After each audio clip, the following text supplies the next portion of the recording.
Hey, it's Eric G. Around the House is sponsored by Baldwin Hardware. For 75 years, Baldwin Hardware has been known for its first-class quality and craftsmanship in door and cabinetry hardware. As an alumnus of the Baldwin Hardware Design Council, I can say I have seen the details and quality from design to the finished product. If you're looking for a new style and old-world craftsmanship, I can tell you there is only one Baldwin Hardware. Check out what would look great in your home at baldwinhardware.com.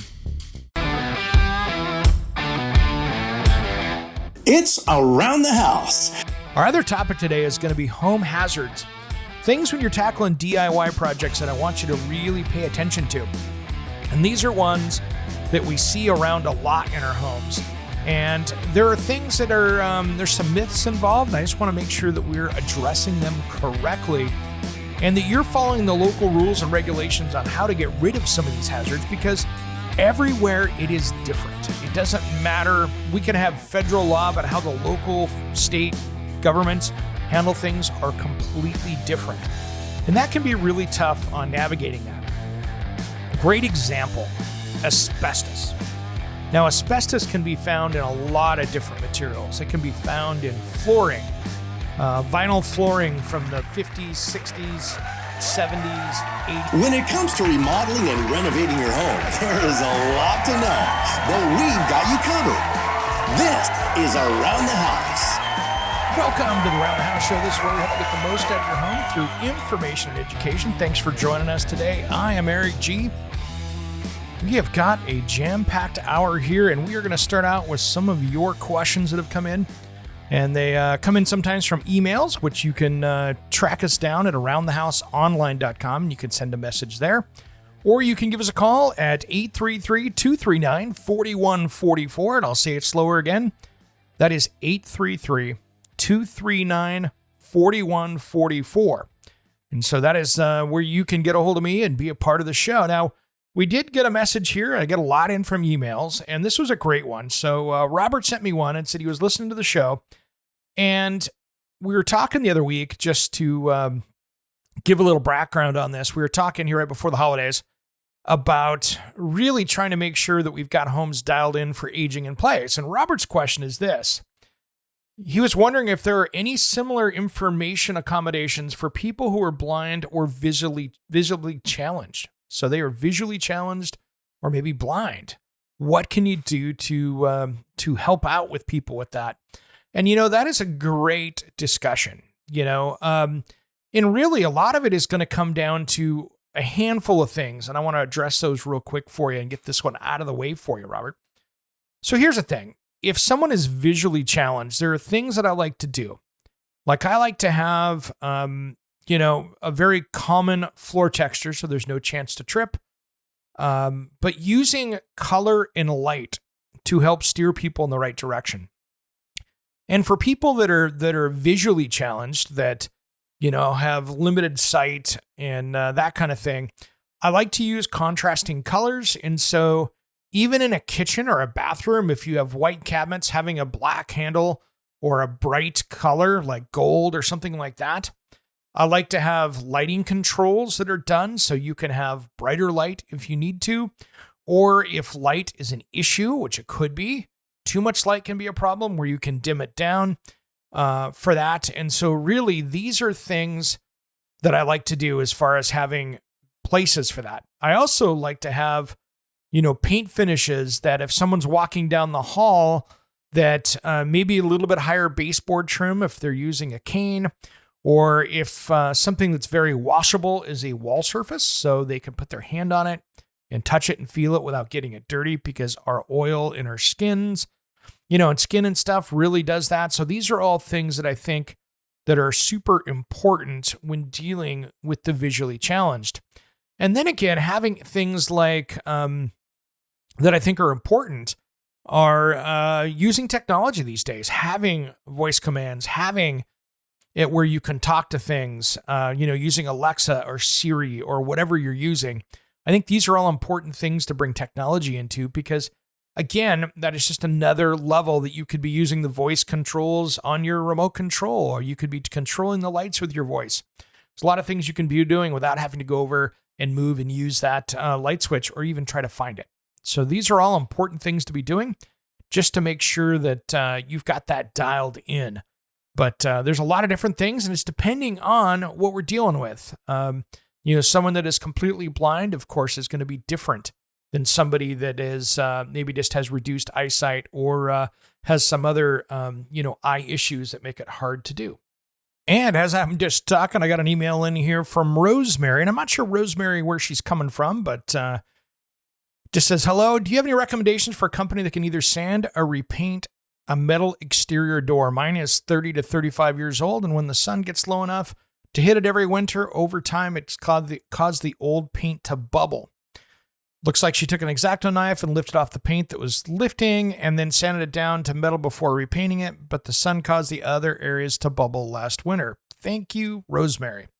Well, Rosemary, I'm not going to have somebody that I can give you here because it's a tiny project, and it's either a great DIY project or it could get kind of expensive because painting companies many times don't like to tackle these kind of little projects, especially in the wintertime on an exterior door. Because here's what can happen. When you're painting something, if it's below 50 degrees, a lot of these paints, especially exterior latex ones, don't work that well outside because they don't have a chance to cure. So the best move to that is for them to come in one morning, plastic off the door, remove the door, plastic it off so you don't lose too much heat, and then take that door either in the garage or someplace in where they can strip it, sand it, refinish it. And here's what you're looking to do, because what happens is you have an adhesion problem from that sun. And so what I recommend doing on an old steel door like this that's 30, 35 years old is it's probably, if the door is in great shape, now you just need to strip it down. So I would get in there with either a dual action DA sander, or somebody would come in there with a citrus orange paint stripper. I would have them remove all the finish off of that. Get it cleaned, sand it down, hit it with a bare metal primer, or it'll take it down. Depending on what to do, it might just take it down to the primer coat that was there before. But you're going to need a primer on there first. That'll be an adhesion primer that's going to stick to that. So that'll be the first thing. And then you're going to need a few coats of finish on there. But you're going to want to remove all of the old finish, because what you're getting is you're getting a little bit of heat. Just that little bit of sun is causing that to bubble up. So that's going to be the big thing. So getting that door stripped down, cleaned up, and ready to go is going to be a key right there. So again, it's tough to do. At least you can do the outside, and then the inside you can paint a little bit easier, but that could be done in a day if you've got the right people in the right climate, and you can get that done. So what I would do is either have a licensed bonded handyman or a painting company come in and do that if you don't want to tackle it yourself, but you're going to want to strip it down to bare metal, or at least down to the factory primer coat, and then go from there. And then use a good exterior paint on that is designed for metal, and you should be good. There's a lot of great ones out there, and talk to your local paint store to find the right one that will match the color that you're looking for. But that's going to be the key right there, is to make sure that you've got that primed. And so that way, next winter, or even the rest of this winter, that you don't have any heat coming through and tearing that up, because it's just going to continue to bubble those areas. And it's just like taking a heat gun to a door to strip paint. That little bit of heat, even in the wintertime, when the sun is low, is going to cause a damage. And it doesn't matter if you're in California or up in Minneapolis. It doesn't really matter your location. This is one of those things that's going to really help you out by starting over, getting a good primer down there, and that way it doesn't lift off, and that way you don't have a problem. And again, if you've got to do some sanding, you might have to scuff that old primer layer that's underneath there if it removes it to that. That way you've got this taken care of, because you want to make sure you get everything sticking well. And a light sanding with like a 220 or 180 grit to get that down to that way the primer has something to adhere to will be good. Don't go too much over with metal. I don't want to see you going over too much over 400 if you're using anything latex, because it's going to be too shiny and there won't be deep enough grooves with the sanding to really get there. So just make sure you're following the directions on what the paint and the primer says you should do for metal, and you should be good to go. And if you're tackling this project yourself, I know you can do it, but more importantly, just make sure you're talking to your local paint store, and don't go to the home center, but go into your local paint store wherever you're located, and they can help walk you through getting the right products and the right materials. And that could just be a fun Saturday project when the weather's not too bad, And if you're in a warmer climate, then you could probably tackle it at any time that there's not wind or rain coming. You just want to let that door dry as much as you can before you hang it back up, and make sure they take the lock and everything off, and you should be good to go. All right, guys, we'll have more questions for you and more answers just as soon as Around the House returns, and then we'll get into the rest of the show.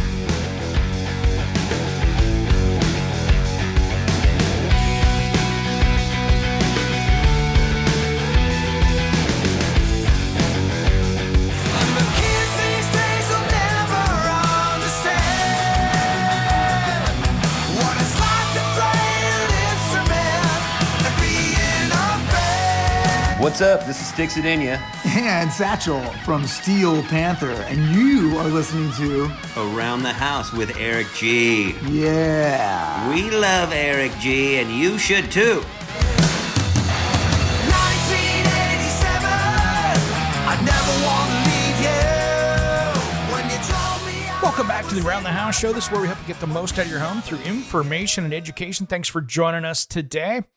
Well, hey, I want to make sure and hear from you. If you have any questions for us, give us a call with your home improvement questions at toll-free 833-239-4144.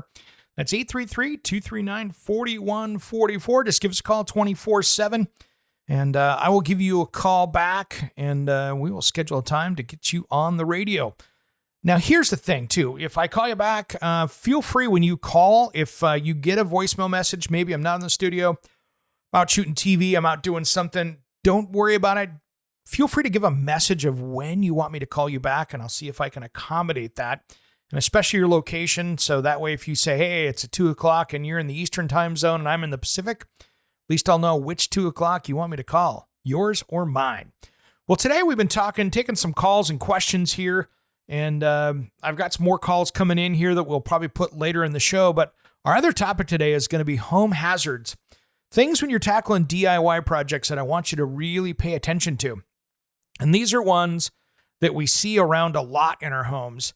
And there are things that are, there's some myths involved, and I just want to make sure that we're addressing them correctly and that you're following the local rules and regulations on how to get rid of some of these hazards, because everywhere it is different. It doesn't matter. We can have federal law, but how the local state governments handle things are completely different.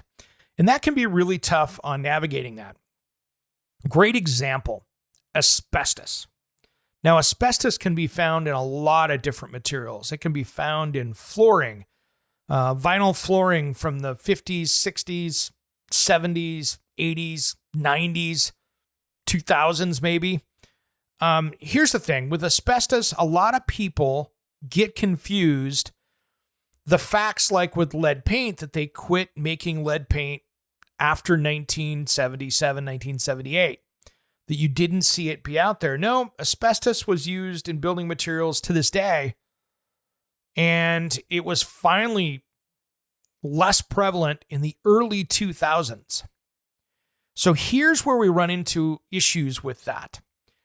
And again, let's talk about area laws and rules. When I go down to my local landfill here, which is in the Portland, Oregon area, is Metro Waste. If I go down and visit those guys, and they're really nice about it, there's a ton of rules. If I show up with any sheetrock, if I show up with any vinyl flooring, any tar paper, any sheetrock with texture, mud, anything like that, and pipe wrap, things like that, I had better have an asbestos survey in my hand saying this stuff came from a location and it all tested negative. What is an asbestos survey? Let's talk about that for a second. That is when a certified testing official, which is usually private, that's a company that you pay to come out to your house. They take small samples of materials that you're going to be getting rid of.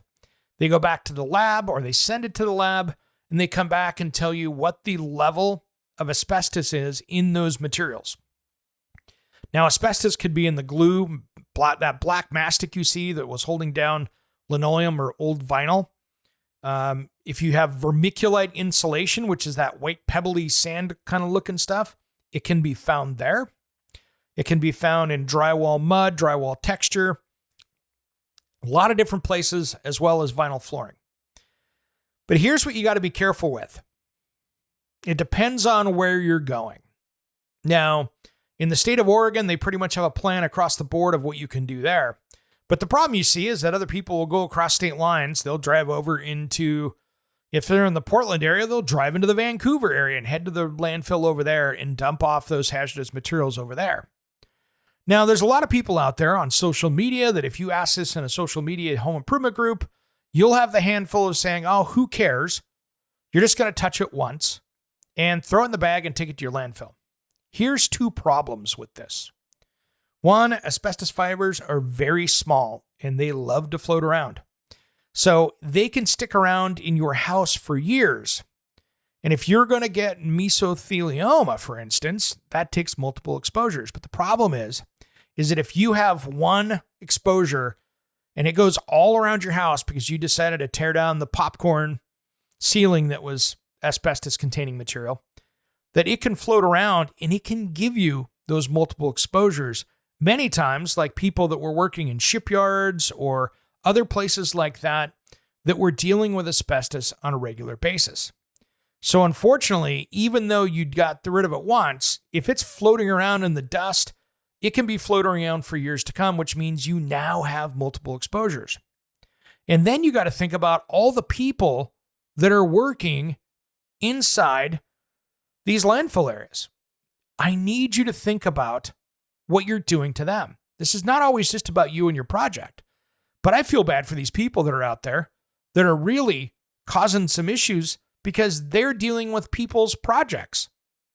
So think about those people that are getting multiple exposures because you're trying to slide around the rules. So be really cognizant of those people that are hardworking that you could be making sick by skirting around those rules.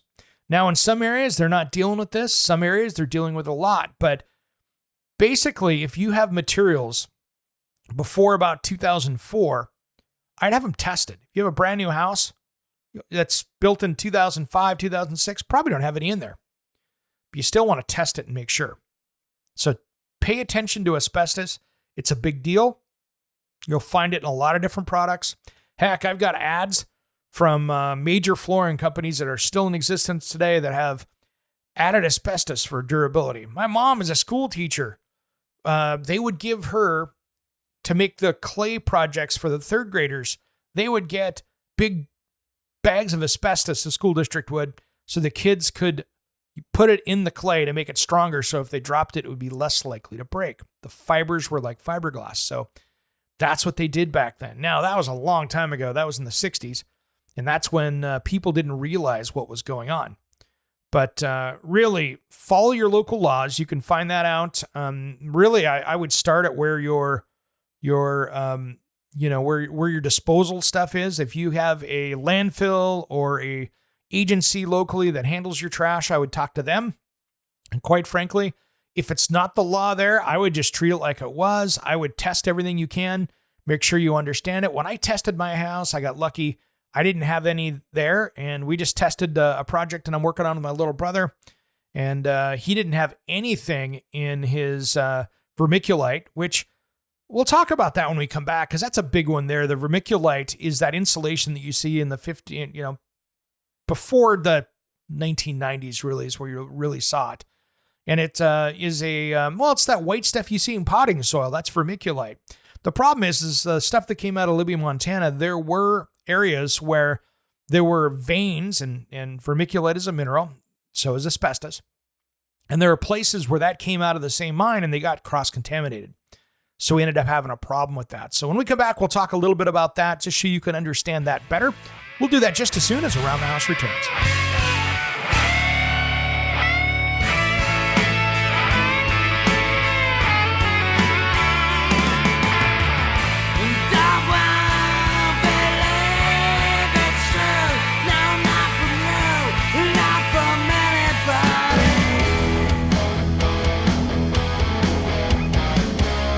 Hey, this is Ron Keel, the Metal Cowboy from Keel, the Ron Keel Band and Steeler.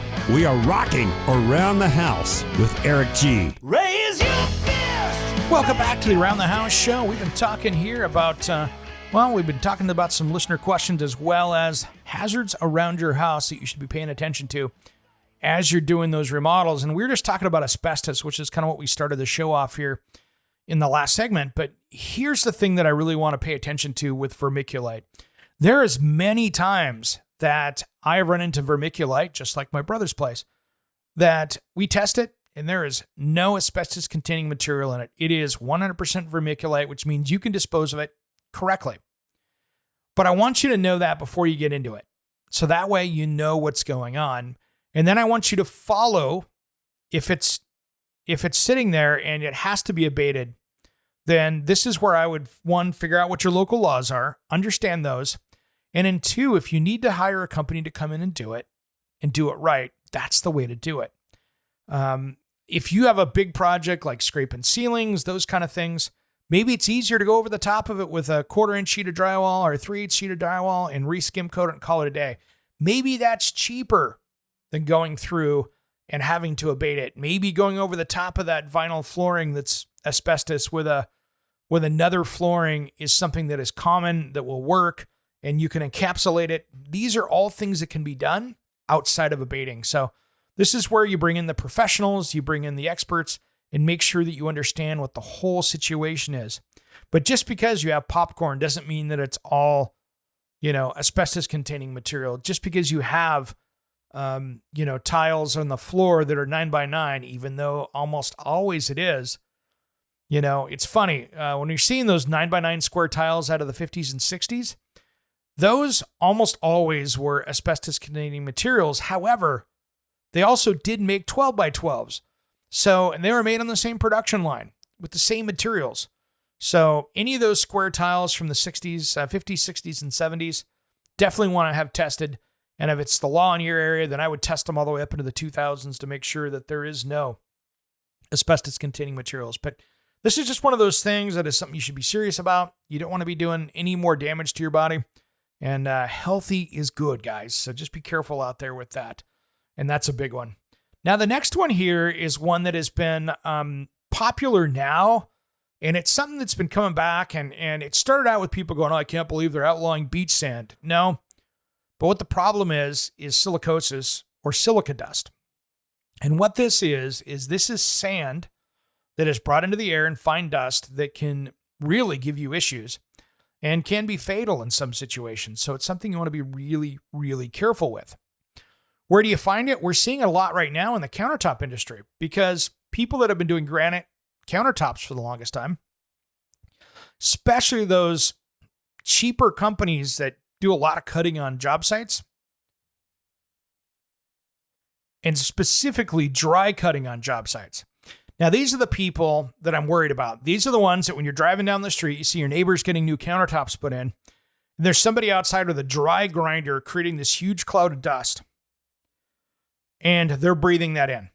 It's the person at the job site with the big hot saw cutting the dry concrete, and there's a cloud of dust from the curb they're cutting going across the place. That's against federal law to do it that way. And these people are putting themselves at high risk. But the problem we're seeing now is because a lot of these low-end countertop companies have been dry cutting for years, their workers are getting sick from the silica dust. So here's what I would do as a homeowner. First off, I would make sure that there's nobody working at your house on concrete like that doesn't have a vacuum system set up that meets all of the silica dust, table 1, and all the different stuff that we see out there for following those rules. So you want to make sure that these people have a plan, that they are dealing with silica dust. I'm seeing this in countertop companies. I'm seeing this in basement companies that do basement work. And I'm talking about people that get down there with a, maybe they're down there with a hot saw. They're cutting out to do a trench for a below-grade waterproofing. Maybe they're using a jackhammer without a vacuum. Maybe they're drilling into concrete, putting in some of these brackets that you see for doing, earthquake retrofits. Anytime that somebody is drilling into concrete on your project, that should be getting vacuumed into a HEPA vac and no visible dust coming out of that.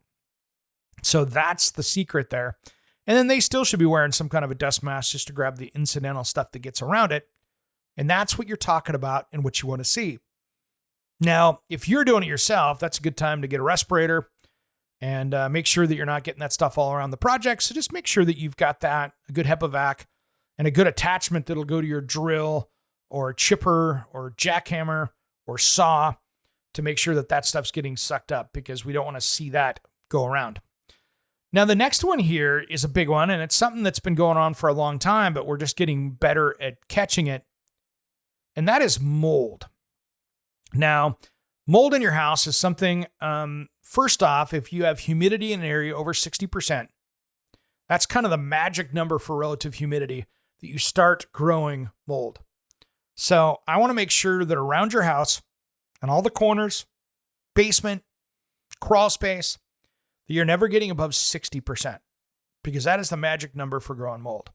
So maybe you need a dehumidifier in a basement. Maybe you need it for the whole house. Maybe you need something, but first off, those little temporary ones, which are kind of what I call the throwaway ones, which are the ones you buy down at Walmart or wherever that you go pick up, or Target, and they have a little tiny thing inside of them. Those are meant to work in a small little area. They are not meant to dehumidify your entire basement. If you're going to do this correctly, you need to put on one in that is really built in. You know, something like by Santa Fe or Bro-Newtone or April Air, one of the big brands out there that build these things, because that's going to, one, save you more money, be more reliable than the little tiny throwaway ones.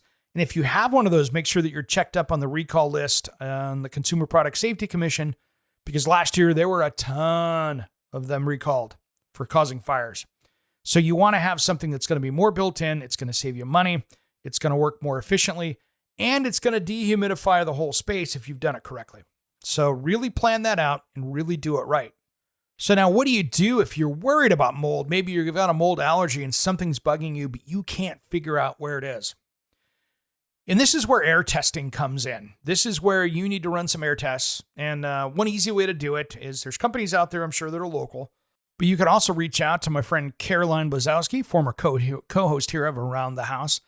She was on the show here, and she is America's Healthy Home Expert, and she does do air testing for mold and other things like that. So what she does is she sends out a kit that you basically set in the areas that she tells you want to test.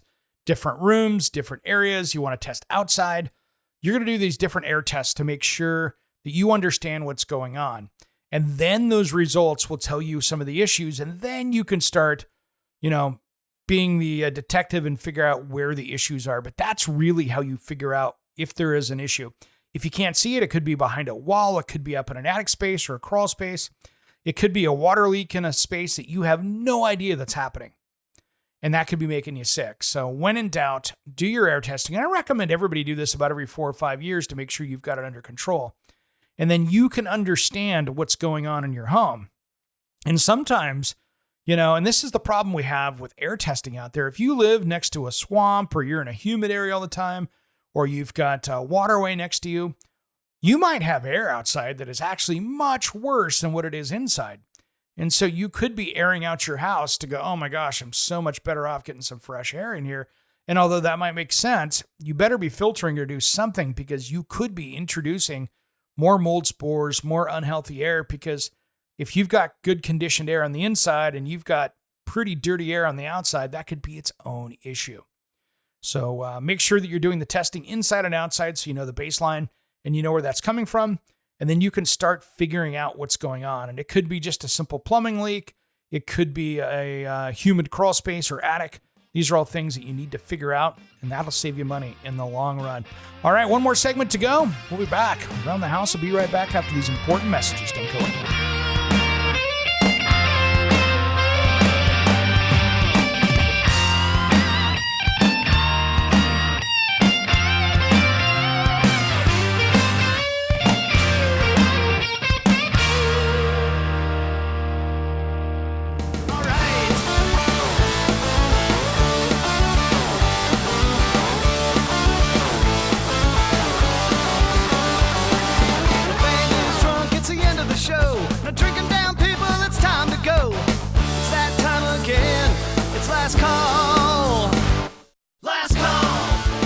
Welcome back to the Around the House show. This is where we help you get the most out of your home through information and education.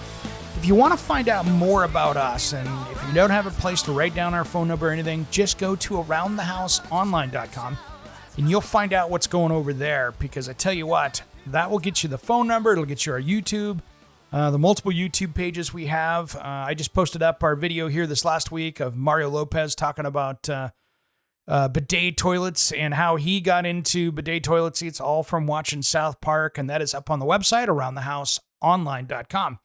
And then you'll find the phone number there, so you can give us a call with your home improvement questions, and that's 833-239-4144.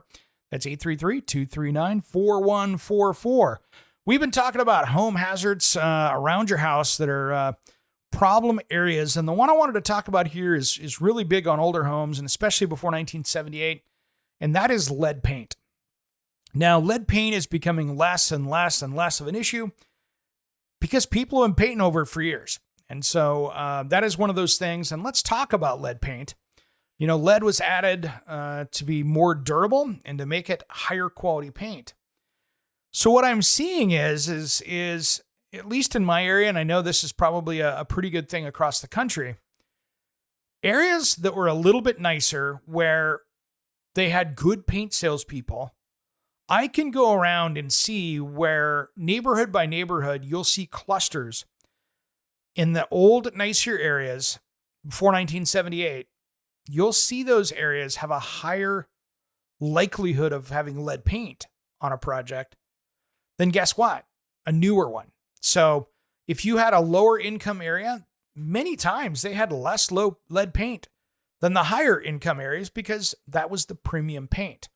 Lead was expensive and the lead was a premium product, and so it showed up.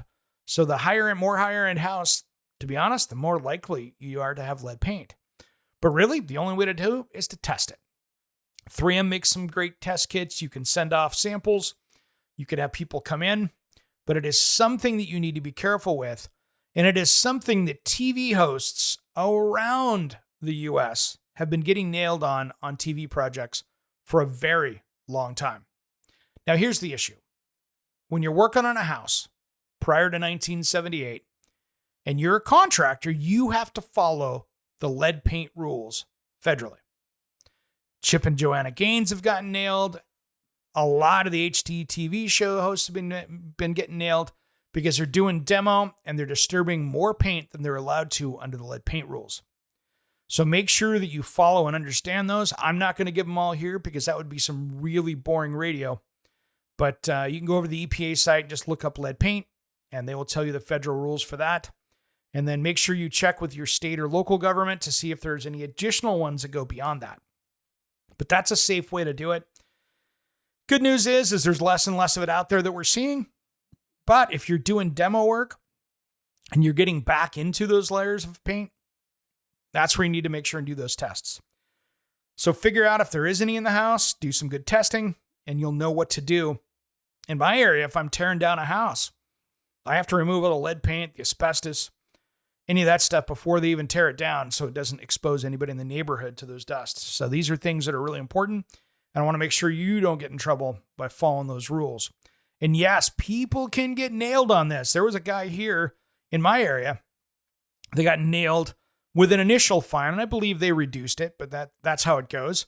But he went out and was a real estate developer. He understood what happened if you didn't do this right, and he had been warned before, so he knew on record, and he hired a company to come in and remove all this asbestos-containing material. And yeah, the state nailed him with a $100,000 fine that I'm sure was reduced when he came back to it, but still, that is a legal issue that will ruin any project. So just make sure you're doing it correctly, make sure you're getting rid of things correctly, make sure you're not putting other people in danger, and you're going to be okay. Now, there are a couple other things that I want you to be aware of in your home, and PM 2.5 is another thing that is measured now in your home, and it's something which is particulate matter. 2.5 microns basically is what that is. And so this is, if you get that sun ray through the windows on a sunny day and you can see the stuff floating around the air, yeah, that's the stuff I'm talking about. That is that particulate matter. Now, if you have pets, this is a big deal. If you have in-wall or baseboard heat with no filtration method, That's an issue. These are all things that I want to make sure that you understand what's going on so you can make sure you've got the healthiest air possible. So if you do have just wall heat and you don't have any kind of filtration method to filter your air, this is where I would sit there and really put everything together and get an air filtration system, maybe a HEPA filter that you can go through and help clean the air in that situation. And then making sure that you're using your bath fans, making sure that you're using all those important things like your, the biggest offender is that not using your vent hood in the kitchen. So we've talked about that before, but again, these are things that are making the air healthy for you. And these are things that you can do to make sure that, that you're healthier and safer. And especially as you get older, you need to make sure that, you're not putting things in your body, and health and wellness should be a big thing. Now, one of the other things is here too is home hazards is I'm really worried about the chemicals, the VOCs that are in the air. What are some of the big offenders of that? Many times, ironically, are some of those plug-in style air fresheners you see out there that have all the different oils and liquids in them. That's like vaping, guys. Be careful. Those are things that are not great, and they can actually put layers of that oil on everything, almost like what you'd see out of a smoker. So be very careful by putting things into the air in your home. Just as, essential oil diffusers can be a problem. These are all things that you got to be careful with. And then the one that my friend Caroline, of course, gave me, which she was right, was storing all those hazardous chemicals in your basement, having a basement workshop where you're sitting there working on projects and maybe you're spraying lacquer or you're painting, with spray cans, all that kind of stuff. That could be an issue. Now, one of the other big things that I learned from Caroline as well is that, those, during COVID, we saw them a lot. Those are those little round containers of wet wipes that you can use to clean up around your house. Those things give off a ton of chemicals, and they will show up. She could actually do an air test at your house and get pretty close to how many packages that you have just from the VOCs that are given off from that. So be really careful of what chemicals you have, what you're using, and making sure that you're ventilating in your house very well. And I want to make sure that you're just not breathing in things you shouldn't. So be very careful. Just as I don't like to see people using, bleach and things like that in their home for cleaning. It's one thing to be sanitizing something, but if you're using that to kill mold, if you're using that to clean out the toilet bowls, just stop. You're not helping. One, it's going to etch whatever product it's going on, and two, you just don't want to be using that stuff. So anything that's giving off those hazardous chemicals, be really careful with. And the last one I have is the chemical drain cleaners. Why don't we just stay away from using those? If you can't get it broken up with a plunger, if you can't get it broken up with a snake, maybe it's time to bring in a professional. I am not a fan of those chemical drain cleaners because, one, when it doesn't work, you're now putting in danger the plumbing professional that has to come over and fix it. Because once you've poured it in there and it's plugged and it stays there, they got to come over and deal with that stuff, which is going to cost you more money. And two, that stuff can eat up certain types of pipe. So if you don't understand and you've got maybe an older house or you got some other issues, that can be creating other issues, eating through different kinds of pipe. So make sure that you understand what's going on. I would not just go grab some of that stuff off the shelf.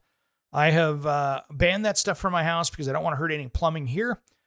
So your best bet is to go through and instead of using drain cleaners, just go through and clean up those traps every 6 months. Maybe the ones that people are washing their face or they're shaving or washing hair in, any of those things like that. Clean those out, get the hair out of there, get the shaving stuff out of there, clean it up, and you'll be doing really good. So just make sure you've got that and stay away from those drain cleaners because, one, they can cause a ton of problems with the plumbing, and two, you got all those chemicals off gassing anyway, so why add that to your house? And if you feel like you are, just turn the bath fan on at least and give yourself a good break. All right, guys, if you've got a comment, feel free to give us a call at 833-239-4144. I'd love to hear what you think. Thanks for tuning in Around the House. We'll see you next weekend or Wednesday on the podcast. Thanks again. Have a great weekend.